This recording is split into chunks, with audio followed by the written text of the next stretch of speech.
Boa noite, tudo bem? Obrigado por acessarem a live. Sejam muito bem-vindos. Para quem não me conhece, meu nome é Marcelo Fortecamp, aqui do canal Eu Médico na Austrália. Na live de hoje eu queria conversar um pouquinho com vocês sobre os primeiros passos do processo de revalidação da Austrália, que seria a reunião inicial, para vocês entenderem o que eu preciso saber, o que vocês precisam saber, como que esse processo todo funciona, né? Para vocês saberem um pouquinho mais de quem sou eu gostaria de falar para vocês que eu sou um médico graduado no Brasil, me formei em 2014, trabalhei no Brasil por mais ou menos 5 anos, né? E depois eu fui para a Austrália em 2019, desculpa. Desde lá fiz o processo todo da revalidação, desenvolvi esse processo do Eu Médico na Austrália, já auxiliei vários médicos a trilharem esse mesmo caminho que muitos de vocês sonham com.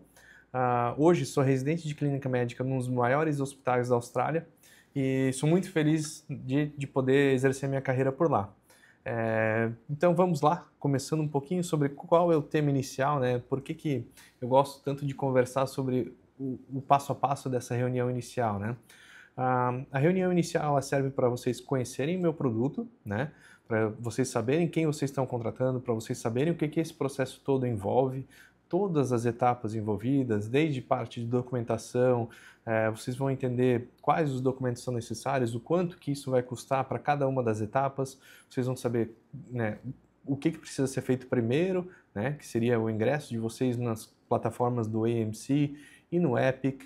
A gente verifica se a sua faculdade está no World Directory of Medical Schools, que também é um processo muito importante. E para quem não está, também não é o fim da linha, a gente consegue conversar com a sua faculdade, a gente, né, conversa e também eles mandando um e-mail para essa instituição, isso pode ser revertido e você pode ter a sua faculdade incluída também nessa plataforma. A partir daí, com seus cadastros feitos, aí a gente começa a programação de estudo, de orientação para material de estudo, tanto para a prova teórica médica como para a prova de inglês. A gente vai entender um pouquinho sobre em que nível está o seu inglês, como que você está nessa preparação médica. Antes de tudo, né, antes de conversar com qualquer um dos médicos, eu preciso saber quanto tempo você está formado, se você já está formado ou não, qual etapa você está na sua carreira, o que você pensa, né, em fazer nesses anos que você tem aí na sua frente, se o seu plano de ir para a Austrália ele é alguma coisa em curto, a médio prazo, ou é uma coisa mais para frente, se esse plano envolve você ir sozinho para a Austrália, ou se ele envolve uma família, quem faz parte dessa família, né? É um casal? É um casal com filhos? Que idade tem essas crianças? Como que a gente vai fazer nessa questão escolar? Tudo isso você precisa de orientação para você se planejar da melhor forma possível, né? Além disso, né? Como é que está o seu inglês? Você consegue se comunicar ou você tem o inglês suficiente para passar na prova? Quanto tempo você vai precisar estudando? Por onde você precisa estudar? Tudo isso a gente discute nesse passo a passo da reunião inicial. Você entende quais são as melhores formas, quando você precisa agendar suas provas, quanto tempo você precisa de estudo, se você precisa parar de trabalhar ou não, quanto tempo dedicado você tem que ter, vale a pena trabalhar no processo? No que vale a pena trabalhar? Qualquer coisa, na emergência vale mais, na UTI vale mais, ou na unidade básica, ou com medicina do trabalho, ou enfim, várias coisas que o pessoal faz, mas que, se orientado, consegue fazer uma coisa que seja mais atrativa para o seu currículo quando você for realmente para a Austrália. Porque tem coisas que têm valores maiores para a sua atuação quando você for e tem coisas que não têm tanto valor e eu não recomendo que você faça. Por mais que isso possa te trazer um ganho financeiro maior, isso pode te trazer um prejuízo na parte de conseguir um emprego futuramente. Então, tudo isso, a orientação, ela é útil para te ajudar a planejar desde o que você vai estar trabalhando no Brasil até a sua primeira vaga na Austrália depois. Então, vocês fiquem à vontade para me fazer perguntas, né? Se vocês não entenderam alguma coisa que a gente está conversando aqui, ou se vocês querem alguma informação adicional sobre o que a gente está falando, fica à vontade, porque eu vou estar aqui respondendo o que vocês me falarem, tá bom? Eu queria falar também um pouquinho das dúvidas que os médicos têm, né? O que eles pensam quando eles vão fazer e por que, né, às vezes eles têm um pouco de receio ao contratar esse serviço, ou, né? Muita gente pensa assim, putz, como é que eu vou fazer? A Austrália, né, deve ser uma coisa muito distante, né? Eles só vão valorizar alguém com currículo, com publicação internacional. Preciso ou não ter algum estágio fora do Brasil? Preciso de uma carta de recomendação? Essas são dúvidas muito comuns para quem já pensou em fazer o processo para os Estados Unidos e encontra essas coisas com muito valor, né? Então pensa, putz, eu não tenho um currículo tão legal, eu não fiz pesquisa durante minha faculdade, né? Foi uma faculdade que eu consegui estudar e hoje eu me formei e agora não tenho tempo para desenvolver esse tipo de coisa, porque eu já estou tendo que correr atrás do dinheiro e tudo mais. Então, a Austrália, ela é mais leve nesse sentido, né? Ela te permite não ter um currículo tão elaborado, ela não precisa de cartas de recomendação, inclusive a maioria dos colegas não faz estágio na Austrália antes de começar a trabalhar. A maioria eles vêm direto do Brasil sem nunca ter trabalhado na Austrália, sem nunca ter acompanhado algum serviço, para então começar diretamente trabalhando na Austrália. Mas isso não muda nada no currículo? Uma das dúvidas que eu recebi para conversar com vocês aqui hoje era: conta um pouquinho como funcionam os observerships e os clerkships para esse processo, né? Se isso ajuda, se não ajuda, como que funciona? Então, os clerkships, eles são, na maioria das vezes, destinados a pessoas que ainda estão na graduação, que estão na parte do internato. Eles são, sim, uma coisa muito legal para você fazer, mas envolve a sua faculdade autorizar você a fazer esse processo, envolve um investimento financeiro de passagem, estadia, também você paga um pouquinho para você poder acompanhar esse serviço, né? Mas é uma coisa que, se você tem a possibilidade de fazer, tanto financeira como de tempo, e a sua faculdade permite, eu recomendo demais, porque isso vai te ajudar muito na hora de você receber alguma oferta de trabalho, porque você vai ter uma referência da Austrália para te ajudar a conseguir uma vaga. E isso, na busca de vagas, é uma coisa extremamente valiosa. Depois a gente tem os observerships, que são já destinados para médicos graduados, que também são uma boa alternativa para médicos que estão com a primeira prova, que seria a prova teórica e a prova de inglês, já alinhadas, mas eles estão num limbo de conseguir essa vaga de emprego, que pode ser trabalhoso de ser conseguido, e que o observership, que seria um estágio observacional de 4 ou 8 semanas, ele ajuda demais você conseguir também uma carta de recomendação de algum serviço que pode te ajudar muito na hora de você conseguir uma vaga de trabalho. Então, conseguiu essa oportunidade, você tem as condições de fazê-la, vale muito a pena, tá? Além disso, outras coisas que também são importantes de saber. Você tem residência, você não tem? Você quer revalidar o que seria a sua especialidade? Tem como você revalidar essa especialidade? Isso é muito importante para a gente discutir antes da gente agendar até a nossa própria reunião inicial, porque algumas especialidades têm uma maior facilidade de você reconhecer na Austrália e tem umas que a gente nem recomenda você tentar. Um dos motivos é que a maioria dos casos, quando a gente faz o processo de revalidação de especialidade, você vai entender que o processo ele envolve uma avaliação do seu currículo, do seu tempo de prática, desde a sua época da faculdade, e que o desfecho dessa avaliação, para a maioria dos médicos brasileiros, é que isso vai te trazer um resultado positivo, mas ele chama de parcialmente positivo. E que, na maioria das vezes, vai precisar que você exerça a função de residente por mais ou menos 2 anos, enquanto você está sendo supervisionado, para então você conseguir esse registro como especialista. O que muda, né? Como eu consigo isso? O colégio, que é quem faz a tua avaliação, ele não te auxilia nesse processo de busca de vagas, você tem que fazer isso de forma independente, e pode ser uma coisa bem cansativa, porque essas vagas que você compete, você está competindo com australianos que também buscam essas vagas de residência. Então você já sai atrás, porque a Austrália, ela, por obrigação legal, tem que priorizar quem já tem um visto de residente permanente ou um visto de cidadão, ou ser um cidadão, né? Então a gente tem algumas especialidades muito concorridas que a pessoa pode ficar muito tempo buscando essa vaga ou até mesmo não conseguir essa vaga. Então, o quanto isso pode afetar o processo dessa pessoa pode ser uma coisa que não seja tão recomendada. Então, saber essas coisas, você só vai saber quando você falar com alguém que já vive dentro desse sistema, que já tem noção, já acompanhou pessoas que tiveram esse mesmo problema. Enfrentar isso sozinho, eu acho que é muito difícil. Uma dúvida que a gente tem aqui. Opa! Dr. Marcelo, tenho dúvida com relação ao visto que é dado quando consegue a job offer. Meu marido consegue ir com o mesmo visto de parceiro? Olha, o visto, quando a gente está no Brasil aplicando para as vagas de emprego, o visto oferecido na grande maioria das vezes é um visto temporário de trabalho, da numeração 482, que é o Short Term Skilled Visa. Esse visto, que é oferecido para a maioria dos médicos, ele tem uma duração de 2 anos, que pode ser renovado várias vezes, e que ele também permite que o seu marido ou seu partner, o que seja, né, desde que você tenha um vínculo formal, não precisa ter o casamento efetivamente, mas que você more com essa pessoa e consiga comprovar isso, essa pessoa tem sim o direito a esse visto junto com você. Outra dúvida. Pediatra logo após o término da residência é uma opção de revalidação viável, mesmo que parcial? Olha, logo após o término da residência não é possível. Porque o que o college preconiza para esse sistema?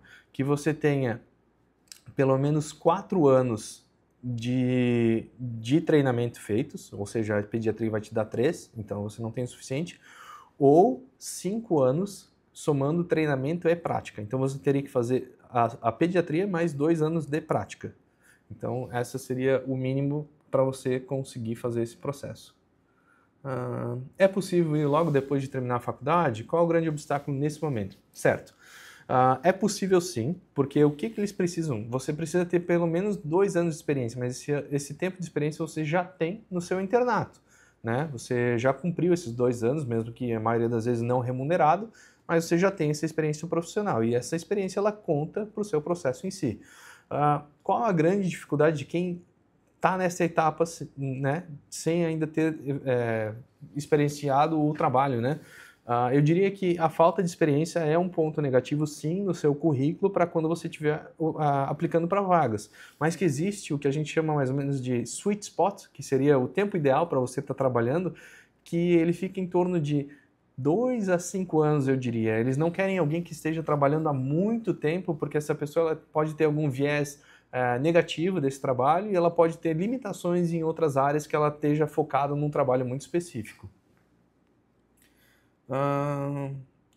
Pode falar um pouquinho sobre os tempos de dedicação para cada uma das provas. O clínico ainda está podendo ser feito online? Olha, o clínico no momento não está podendo ser feito online, ele está sendo feito novamente somente da forma presencial, então só em Melbourne.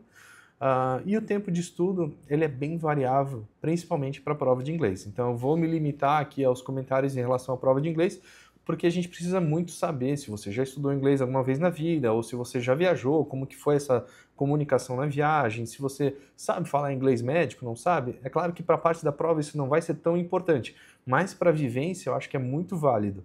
Eu diria que para a prova inicial teórica você levaria mais ou menos 4 a 6 meses estudando, isso conciliando com o seu trabalho, e a prova prática, eu diria que entre 4 a 8 meses de forma muito mais intensa, que seria quase que um estudo integral para essa prova.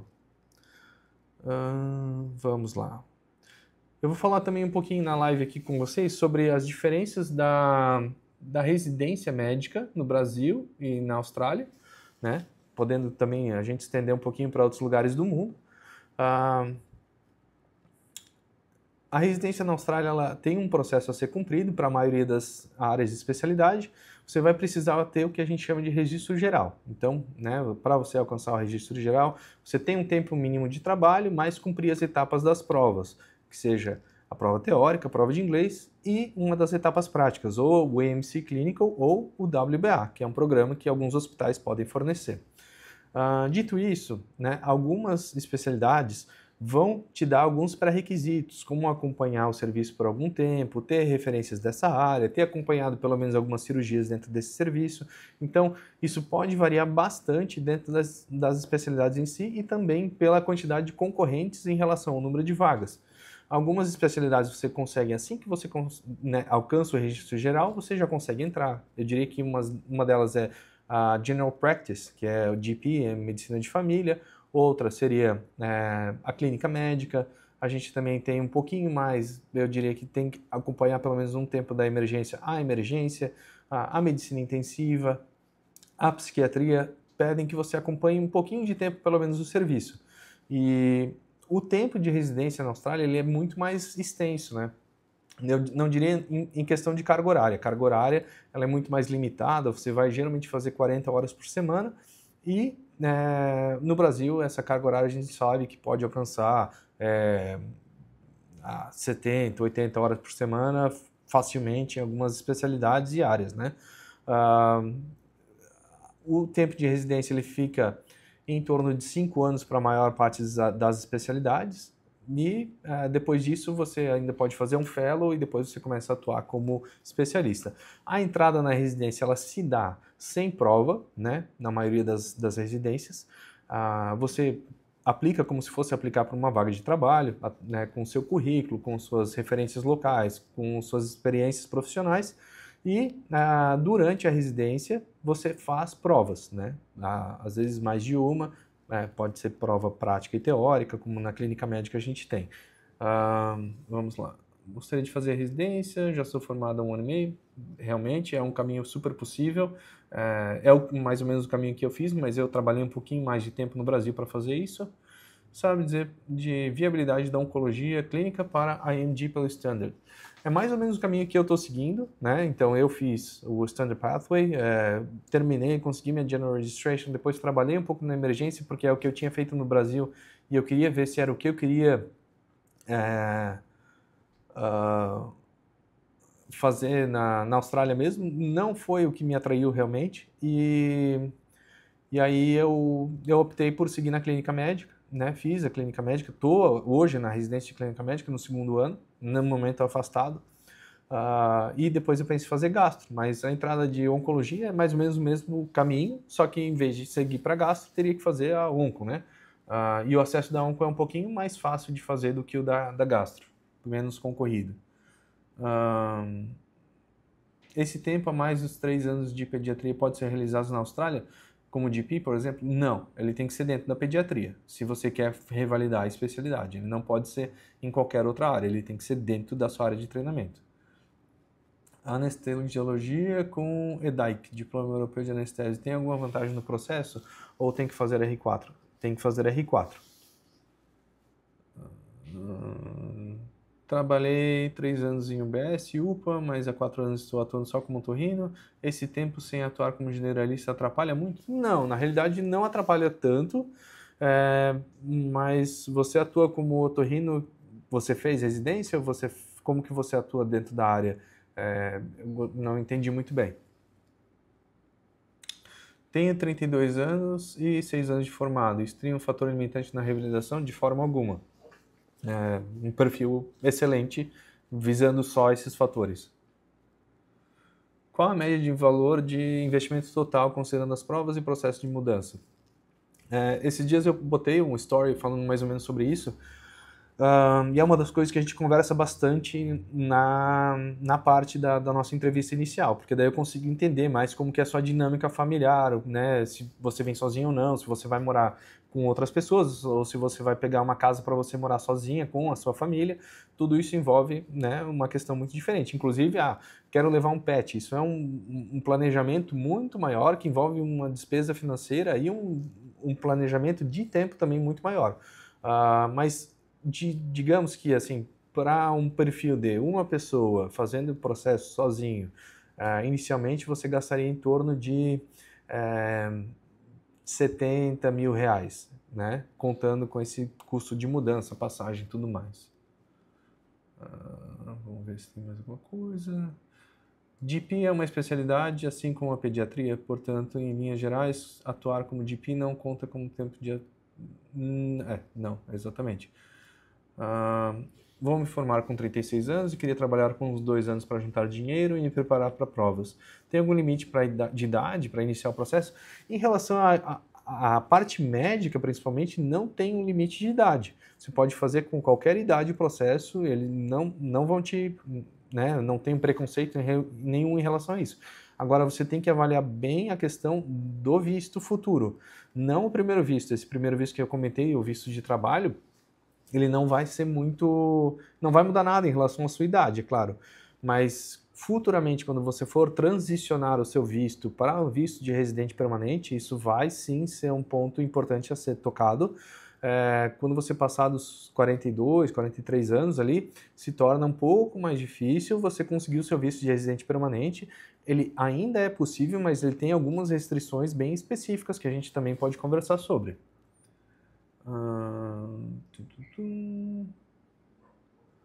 Para recém-formado, qual o valor da escolha do tipo de trabalho para o meu currículo, PSF, emergência e UTI? Depende muito do que você vai querer fazer na Austrália.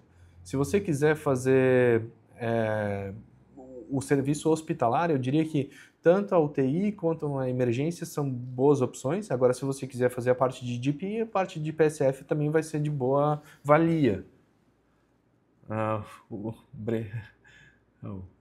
Muito obrigado. Bolsa de residência varia muito? É quanto de média? Não, ela não varia muito. Ela varia de estado para estado, assim como todos os salários de cada função. Então, não é diferente um pagamento de um hospital para o outro dentro do mesmo estado. O que muda são de estado para estado em relação ao salário e benefícios. Por exemplo, o quanto desse salário depois é investido na sua aposentadoria. Também isso muda de estado para estado. Eu diria que o salário da residência ele fica em torno de 130 mil dólares australianos por ano. É mais ou menos isso. Mas pode ser um pouquinho mais, um pouquinho menos.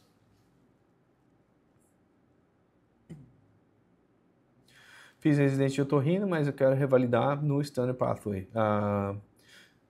Eu conheci uma pessoa exatamente com esse perfil e ela estava trabalhando dentro do hospital. Então eu diria que é sim possível. Ela não era brasileira, ela era indiana, eu acredito, mas né, atuava super bem e não teve problema nenhum no processo.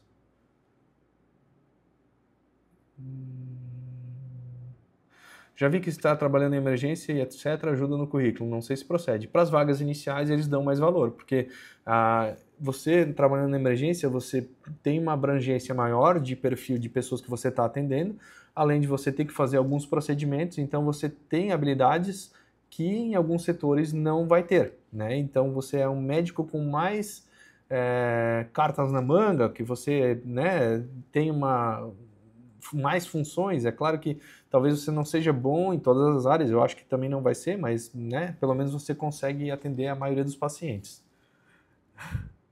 É normal você achar burro após reprovar 2 vezes no MC Clinical? Eu acho que é super normal a pessoa se frustrar bastante, porque é uma prova que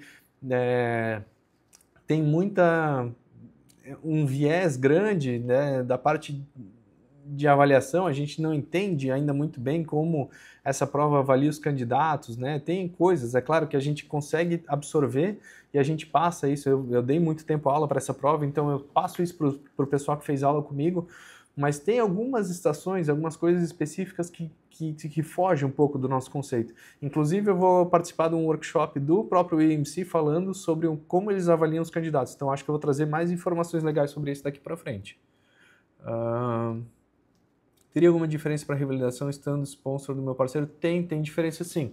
Porque quando você está aplicando para algum hospital, né, se você tiver com o sponsor do seu parceiro, você já vai ter direito a trabalhar. Então o hospital ele não tem que desembolsar um dinheiro para pagar pelo seu visto. Então é muito mais atrativo para o hospital contratar você dessa forma. Quanto tempo média indica para o processo como um todo? Uma das coisas a ser avaliado é a parte do inglês. Então, o inglês em si ele pode fazer variar bastante essa parte de tempo médio. Mas eu diria que para os médicos que eu auxiliei até hoje, esse tempo de 1 ano que eu ofereço o serviço de mentoria é um tempo extremamente adequado para a gente concluir tanto as provas, como para você se dedicar a conseguir a primeira vaga de emprego.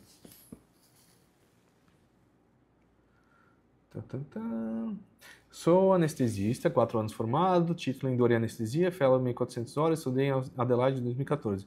Ideal fazer um fellow na Austrália ou pode revalidar diretamente? Se você fez dor, eu acredito que você tenha feito R4. Se você fez esse R4, você já conseguiria revalidar a partir de agora.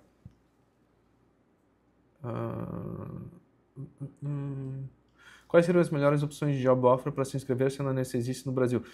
Aí você, novamente, a gente vai tocar o ponto de você tem esse R4 feito ou não, aí você está tentando revalidar a especialidade ou não. Se você estiver seguindo para a parte do Standard Pathway e você quer usar um pouco dessa habilidade da anestésio, você pode tentar aplicar para vagas um pouco mais senior dentro do sistema da intensiva, por exemplo. Pode ajudar um pouquinho. Como são as possibilidades de clerkship, observership para estudantes vindo da Universidade de Queensland, mas somente electives e somente aceitam IELTS? Exatamente. Para as universidades, né, então vai ficar realmente só a parte para clerkship. O clerkship que seria um pouco mais hands-on para os estudantes.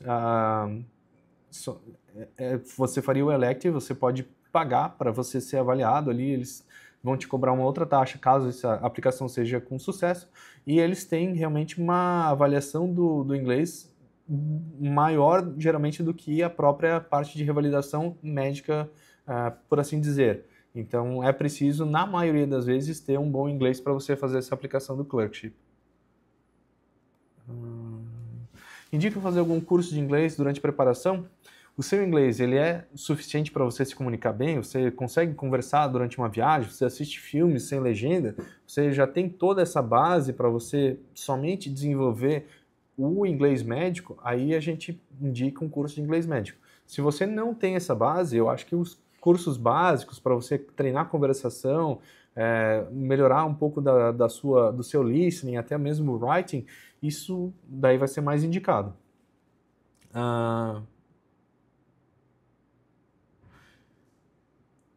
AMC Clinical é obrigatório para ter chance de conseguir algo? Não é obrigatório. A maioria dos médicos brasileiros hoje atuando na Austrália, que tenham passado pelo processo da revalidação, eles não fizeram o AMC Clinical. Eu diria que mais ou menos 5 a 10% dos colegas brasileiros que fizeram o processo fizeram a prova do AMC Clinical. O restante ou fez o WBA, ou fez não, né? Fez o WBA, o Work Based Assessment. Banco de questões para o AMC One, eu diria que hoje em dia o mais indicado é o M plus X. Vamos lá.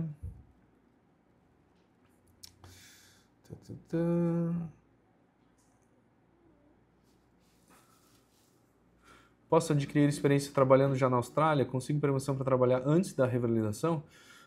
Não antes da revalidação, né? Você tem que pelo menos ter feito a prova de inglês e a prova teórica médica para você conseguir aplicar para as vagas de trabalho. Esse seria o seu primeiro passo para você começar a aplicar para as vagas de trabalho. Então, se você não, vamos dizer, recém-formou ou não está formada ainda, primeiro cumpra essas etapas, né, de graduar e depois fazer essas provas, e aí sim você consegue aplicar para as vagas de trabalho, para você ter, então, essa permissão para trabalhar. E essa experiência, ela pode ser, sim, conseguida na Austrália.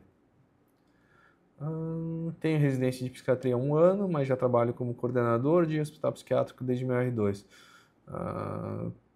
Consigo trabalhar o tempo que trabalha... Consigo considerar o tempo que trabalhava durante a residência. A residência, ela é um trabalho, né? Ela nunca não é considerada um tempo de trabalho, mas ela não é considerada um tempo de trabalho como especialista. Então, são coisas distintas. Beleza, fiquem à vontade aí para vocês mandarem as suas dúvidas. Estou gostando da participação de vocês. Se vocês não entenderam alguma informação, fique à vontade para pedir de novo, tá bom?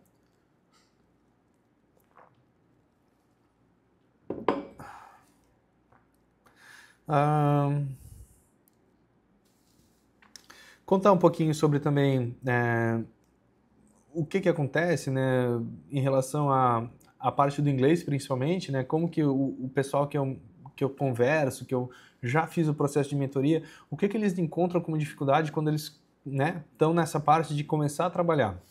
Eu diria que alcançar as notas necessárias para passar na prova de inglês, ela é um processo difícil, não estou dizendo que é fácil, mas ela é muito diferente da realidade que você vai encontrar na sua vida. Então, inclusive para colegas, né, ou principalmente para colegas que já têm um grau de experiência, que eles já têm uma vivência clínica maior, isso pode ser um desafio bem grande, porque a pessoa ela tem um conhecimento técnico e um conhecimento prático muito elevado, e quando ela chega para expressar isso durante o trabalho dela, ela encontra uma barreira, e ela se sente muito inferior, ela não consegue discutir os casos, ela não sabe passar um paciente num plantão, ela tem dificuldade de atender o telefone e se comunicar no telefone, que é uma coisa que a gente faz com muita frequência. Então, para essas pessoas, ou para quem estiver pensando em fazer o processo, eu já cansei de falar, e eu acho que é até muito repetitivo, que eu sempre falo assim, pô, estuda inglês, estuda inglês, estuda inglês. Não é tão importante, é mais importante do que ter que repetir todas essas vezes. Eu acho que é fundamental você ter o inglês na ponta da língua. Eu acho que você com o inglês melhora, você vai se sentir mais capaz, você vai desempenhar a sua função muito melhor, e você vai alcançar graus de reconhecimento dentro da profissão muito maiores, com muito mais velocidade. Então, todo o tempo que você investe no inglês, principalmente no inglês médico, ele vai te trazer um resultado extremamente significativo na carreira. Então, não tem como eu recomendar mais que você faça isso. Me comunico bem em inglês e no listening não tenho dificuldades, porém não domino o writing. Em um ano fazendo aulas de inglês e estudando para o clinical, seria tempo suficiente? Olha, eu diria que sim, que se você domina todas essas áreas e o writing é apenas um pouco da sua dificuldade, eu diria que esse um ano é mais do que tempo suficiente, só que a parte da prova do clinical, ele não vai ser focado na sua comunicação em escrita, né? Ele é basicamente uma prova que, né, avalia a sua capacidade de comunicação verbal, e reconhecimento de padrões, né? Então você vai ter que saber se comunicar muito bem com uma pessoa, você tem que saber traduzir, eu diria, né? Não sei se é bem a palavra, mas traduzir termos médicos para termos leigos em inglês da forma mais acessível para os atores, pacientes que estão nessa prova. Então, você saber comunicar alguma coisa nesse sentido, facilitar, simplificar, ele pode parecer bem bobo, mas é uma das coisas mais difíceis para se fazer. Só tenho inglês básico, estou pensando em fazer a prova pelo OET e não pelo PTE, nem IELTS. OET é bem visto, bem aceito? Com certeza, o OET é uma baita prova, né? Eu recomendo para as pessoas que têm mais dificuldade no inglês fazer a prova do OET mesmo. É uma prova que as pessoas geralmente gostam mais de fazer do que as outras e se sentem bem na prova, então é uma boa indicação. Indica fazer o AMC antes ou depois da prova de inglês? Sempre antes, porque a prova do AMC, você passou, ela não tem validade no processo, ou seja, eu quero fazer a minha prova do AMC hoje, mas eu vou continuar o processo daqui 5 anos. Não tem problema. Agora, a prova de inglês, ela tem validade de 2 anos no processo, até você começar a trabalhar. Ou seja, se eu fizer a prova hoje, daqui 2 anos eu tenho que estar dentro do hospital trabalhando. E se eu passar desse tempo, eu vou ter que fazer outra prova no processo. Qual a diferença do AMC Clinical e o WBA? Ambos são para revalidar? Sim, ambos são versões possíveis de você fazer da parte prática da revalidação. Então, um é uma prova única oferecida pelo AMC, que é o Conselho Médico da Austrália, que você faz independente de vínculo empregatício, você pode fazer antes de começar a trabalhar ou depois de começar a trabalhar, isso tanto faz. É uma prova de um dia só e ela tende a ser muito mais difícil do que o WBA. A taxa de aprovação fica em torno de 20%, 20% a 30% todos os anos, enquanto o WBA chega muito próximo dos 100%. Então, por isso que a maioria dos colegas prefere, opta, se possível, fazer o WBA. Agora, o WBA é um processo mais extenso, né? Quando você começa a trabalhar em algum hospital que ofereça esse serviço, você tem uma lista de espera, né, para você começar a fazer isso, e depois a prova em si, que são avaliações periódicas, ele pode durar 6 a 12 meses. Então, para você conseguir o seu registro geral, eu diria que de forma mais rápida, o AMC clínico ele é melhor, mas se você quiser menos estresse e ser mais garantido em relação à aprovação, o WBA é muito mais efetivo, né? Sei que não existe regra para estudar, cada um tem o seu, mas gostaria de saber sua opinião como estudar para o MC1 pelo M plus X. É interessante fazer as questões por ordem aleatória ou começar a fazer questões nos assuntos que têm mais dificuldade? Olha, essa parte de estudo, assim, teria que entender um pouco mais sobre o seu perfil. Você é uma pessoa que recém-graduou? Você é uma pessoa que já atua em uma área específica? Ou você, né, trabalhou em emergência ou PSF, que você vê mais áreas, né, da medicina juntas? Ah, dito isso, daí você consegue começar a fazer um desenho do plano de estudo de uma forma mais efetiva. Mas eu diria que questões aleatórias e você começar a ranquear especialidades que você tem mais dificuldade seria uma forma bem legal de fazer. Expectativa de voltar ao clínico para o formato online? Olha, eu acho que não. Eu acho que como é uma prova que envolve a parte de exame físico, isso sendo feito da forma online, ele perde bastante dessa avaliação em si, né? Então, eu entendo que eles devem ver que isso não é da melhor forma possível. Eu até acho que para o candidato não é uma coisa legal de se fazer um exame físico pelo computador, pela tela, né? Não faz tanto sentido.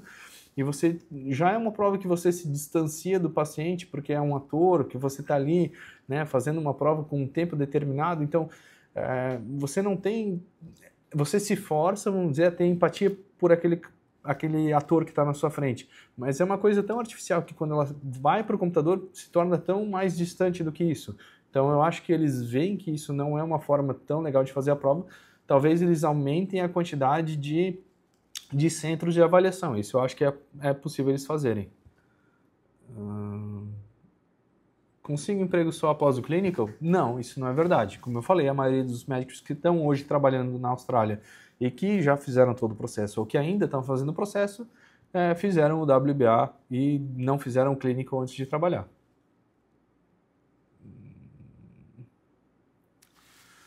Então, beleza.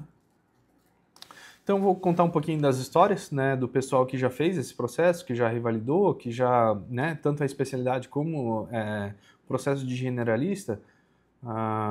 Mais algumas dúvidas? Ao terminar a especialização, aí o visto permanente já é geralmente garantido? Sim, daí vamos dizer que para a especialidade, você teria esses 2 anos para você conseguir o seu título de especialista. Depois disso, você consegue aplicar pelo formato de pontos para você conseguir o seu visto de residente permanente. Caso seja pelo Standard Pathway, depois de você fazer o seu registro geral, você também consegue aplicar para fazer. E com o médico, a questão da pontuação ela é muito mais simplificada, muito mais fácil de alcançar. Vamos lá. Então, eu já acompanhei o processo de médicos generalistas que fizeram, né, esse caminho do hospital mesmo, alguns médicos que fizeram o caminho do GP. Acompanhei poucos colegas que fizeram a parte do AMC Clinical para depois começar a trabalhar. A maioria deles, como eu falei, optaram por fazer as provas iniciais, começar a trabalhar, né, terminar essa parte do trabalho e fazer o WBA enquanto estão trabalhando, ou começam a trabalhar num hospital que não tem o WBA disponível, né, e aí eles mudam para um hospital que tenha para eles concluírem o reconhecimento do registro geral. Dito isso, essas pessoas conseguem avançar e entrar em training e depois, no futuro da carreira, isso não vai afetar nenhuma decisão futura. Sobre a oferta de vagas, é um processo concorrido e difícil, tem interesse em ir para Brisbane. Eu diria que a vaga inicial ela é muito difícil de conseguir, né? Mas ela é possível de ser conseguida. Tem algumas coisas que a gente faz, principalmente no processo de consultoria, para ajudar o candidato a conseguir, nessa parte de orientação ao trabalho, de tempo de trabalho que a pessoa faça, e também na parte de currículo, principalmente, né? Isso pode mudar bastante a questão de conseguir as vagas. Interesse em ir para Brisbane, né? Olha, eu não recomendo a pessoa ter uma limitação geográfica na Austrália para a primeira aplicação de vaga. Uma coisa que eu falo para o pessoal que contrata meus serviços a primeira vaga ela te escolhe.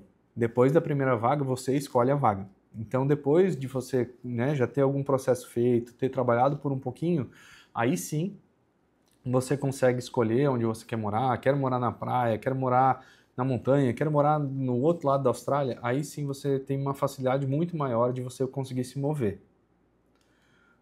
É mais fácil conseguir vagas no mesmo hospital, indo como casal, ambos médicos, um deles com visto de partner? É sim. Nos hospitais gostam muito desse tipo de aplicação, porque poupa para eles dinheiro e também poupa para eles ter que buscar uma outra pessoa, né? E já vi vários casais dentro do hospital, inclusive um dos meus grandes amigos, Yasin, iraquiano, ele começou a trabalhar no hospital comigo, depois a esposa dele veio e também está trabalhando no mesmo hospital. Hoje ambos estão fazendo a residência, ele de clínica médica e ela de emergência.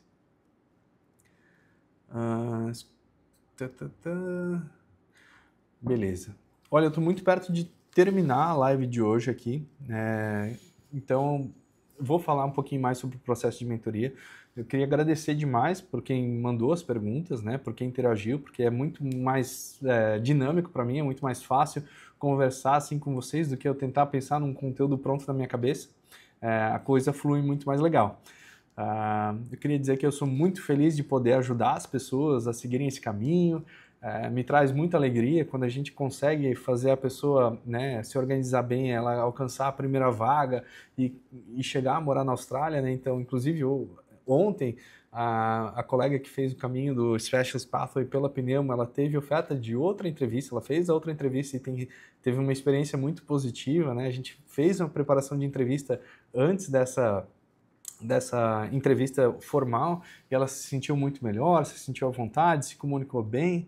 Então, todas essas coisas positivas que acontecem com as pessoas que eu tive envolvido me traz muita alegria, né? Eu queria dizer que se você um dia pensar em fazer esse acompanhamento comigo, eu vou ter todo o prazer de dar todo o meu carinho, dar todo o meu esforço e a gente alcançar esse objetivo juntos, né, para você ter esse sonho realizado também, porque também é uma coisa que eu me realizo por vocês.